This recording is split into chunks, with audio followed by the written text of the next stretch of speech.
Well, there's always one more canyon to explore, to touch the things left by those gone before. At the top of the tiniest hill I can feel like I'm a king, and there's always another song to sing.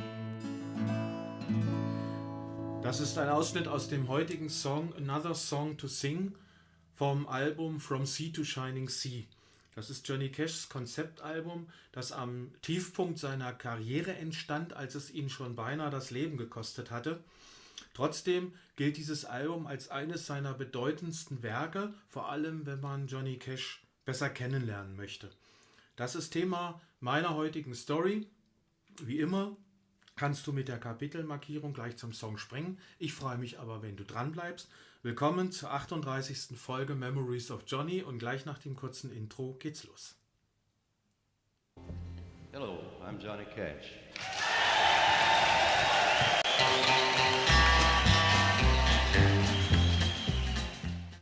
Wer war Johnny Cash als Mann, als Mensch, als Künstler? Diese Frage taucht immer wieder auf. Um ihn besser zu verstehen, kommst du um seine Konzeptalben nicht drum rum. Ich habe in meinen letzten Videos bereits einige dieser Alben vorgestellt. In dieser heutigen, meiner 38. Folge Memories of Johnny, geht es um das Album From Sea to Shining Sea. Das gilt als eines seiner bedeutendsten Werke, das aber trotzdem oft unterschätzt wird.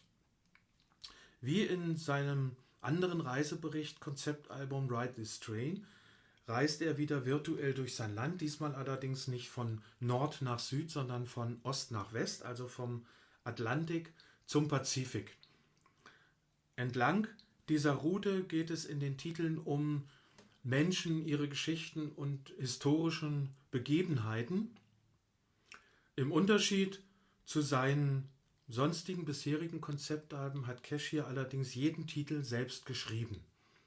Das bringt nochmal einen viel tieferen Einblick in seine Ansichten und Wertevorstellungen aus meiner Sicht.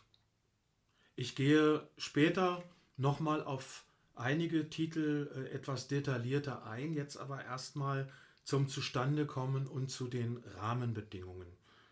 1968 ist das Konzeptalbum erschienen, genauer gesagt am 15. Januar 1968. Und wenn dir dieses Datum bekannt vorkommt, kann ich nur sagen, richtig. Nur 2 Tage zuvor, am 13. Januar, fand das legendäre Gefängniskonzert in Folsom Prison statt und Cash hatte erst wenige Wochen zuvor seine 10-jährige Drogensucht überwunden. Schau dazu gerne auch nochmal meine Videos mit den Nummern 12, 13 und 14 an. Cash war zu dieser Zeit kommerziell beinahe schon abgeschrieben. Das Live-Album at Folsom Prison wurde da auch erst 4 Monate später, also im Mai 1968, veröffentlicht. Und von diesem Erfolg, der alles verändern würde, hat im Januar 1968 noch niemand etwas geahnt. Die Aufnahmen zu diesem Album entstanden etwa ein Jahr früher, hauptsächlich im Zeitraum Januar bis März 1967. Es war das 10. Jahr seiner Drogensucht. Cash war inzwischen so stark abgemagert und äußerlich gealtert, dass er zu dieser Zeit auf den meisten seiner Plattencover nur gezeichnet wurde, auf jeden Fall und nicht fotografiert.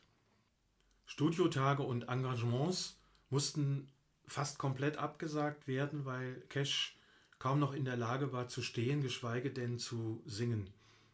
Trotzdem sind in dieser Zeit einige seiner kreativsten Arbeiten entstanden, unter anderem auch die meisten Konzeptalben. Aber seine Kreativität, eigene Songs zu schreiben, war zu diesem Zeitpunkt auf einem absoluten Tiefpunkt. Sein Privatleben war ein Scherbenhaufen. Seine Frau Vivian hat sich 1966 von ihm getrennt und er lebte zunächst in mehreren WGs, unter anderem mit seinem Freund und Tourkollegen Waylon Jennings. Trotzdem schaffte er es irgendwie, sein Schiff wieder auf Kurs zu bringen. Er kaufte ein Grundstück mit einem Haus an einem See in Hendersonville in der Nähe von Nashville und fing auch wieder an, eigene Songs zu schreiben. Er erkundete die Gegend rund um Hendersonville und besuchte historische Stätten des Bürgerkriegs und weiterer Schlachten. Hier in diesen Gegenden entdeckte er auch viele Spuren der Indianer, der Native Americans, und vor allem in Chattanooga, wo der Trail of Tears, der sogenannte Pfad der Tränen, mit dem ganzen Leid der Ureinwohner begonnen hatte. Hier entdeckte er auch die Nickajack-Höhle. Das ist eine stillgelegte Mineralmine der Cherokee, und die Nickajack gehörten zu den Cherokee-Indianern. Falls dir die Höhle bekannt vorkommt, das ist genau die, in der Cash Ende 1967 seinen Selbstmordversuch unternimmt. Wie bekannt ist, wird er ja gerettet. Ich habe dazu auch schon mal ein Video gedreht mit dem Titel Cashs Rettung. Schau dir das da gerne nochmal an. Jetzt ein paar Worte zu den enthaltenen Songs. From Sea to Shining Sea ist der Titel des Albums, aber so heißt auch der gleichnamige Titel, oder man müsste eigentlich auch sagen Sprechgesang, der, ja, kann man sagen, eine Liebeserklärung von Cash an die vielfältigen amerikanischen Landschaften entlang seiner virtuellen Reiseroute ist. In dem Titel The Whirl and the Suck beschreibt Cash Wirbel und Sauglöcher, die im Tennessee River, in dem Fluss, eine sehr tückische Stelle waren, an der weiße Siedler mit ihren Booten vorbei mussten und ein berüchtigter Indianerstamm von oben Steine und Speere geworfen hatte, um diese weißen Siedler zu attackieren. In einem Song hat ein Mädchen Visionen von einem Minenunglück, wo ihr Vater arbeitet, und sie fleht darum, Call Daddy from the mine. In einem anderen Song findet Cash in der Landschaft abgebrochene Pfeilspitzen und schreibt einen Song mit dem Titel The Flint Arrowhead. Enthalten sind auch die Songs und Geschichten über einen erfrorenen Baumwollpflücker, über einen Gefängnisinsassen, der die Mauern überwinden will, The Walls of a Prison, und auch über einen Tankstellenbesitzer. Die Tankstelle ist etwas abgelegen und er sieht praktisch zu, wie die Autos auf dem nahegelegenen Highway an ihm vorbeifahren. Ich kann dir natürlich nicht alle Songs vorstellen, aber ich hoffe, du bist ein wenig neugierig geworden, dir dieses Album vielleicht dann auch mal selber anzuhören. Bevor ich zum Song komme, möchte ich noch kurz Johnny Cash zitieren, und zwar aus seinem Begleittext zu dem Album, den sogenannten Liner Notes. Dort schreibt er Folgendes, es ist nur ein Auszug: Ich singe hauptsächlich über Dinge, von denen ich gehört habe, oder über Dinge und Orte, die ich gesehen habe. Gelegentlich schien ein Song darum zu betteln, über einige der Dinge geschrieben zu werden, die ich gesehen oder getan habe. Zitat Ende. Ich finde, der heutige Song, Another Song to Sing, drückt genau das aus. Da ist immer ein Pfad mehr, den ich gehen muss. Da sind Menschen, bei denen ich sitzen und mich unterhalten sollte. Da ist immer ein weiterer Canyon zu erkunden und da ist immer ein weiterer Song zu singen. So klingen ein paar übersetzte Passagen und so klingt der Song.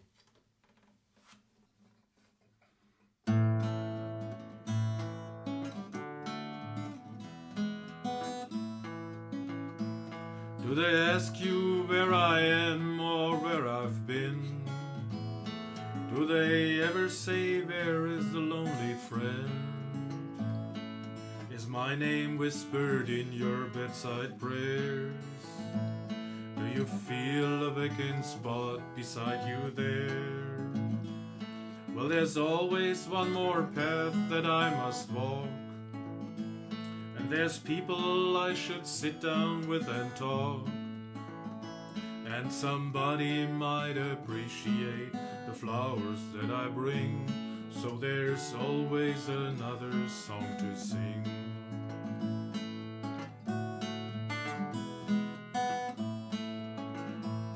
Do you tell them I was wilder than the wind? Do you remember that I needed lots of friends?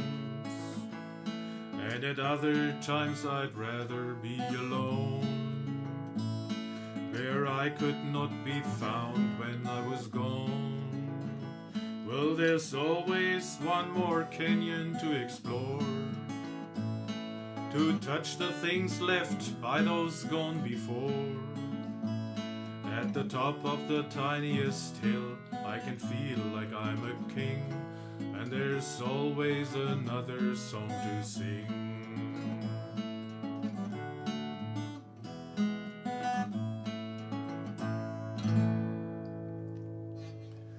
So, ich hoffe, es hat euch gefallen und wir sehen uns in meiner nächsten Story wieder. Wusstest du, dass Home of the Blues nicht nur ein Song von Johnny Cash ist, sondern auch der Name seines Lieblingsplattenladens in Memphis, wo er Stammgast war? Welche Musik interessierte ihn besonders? Die Story dazu und den Song präsentiere ich in meiner nächsten Folge. Bis dahin sage ich Tschüss und bleibt gesund.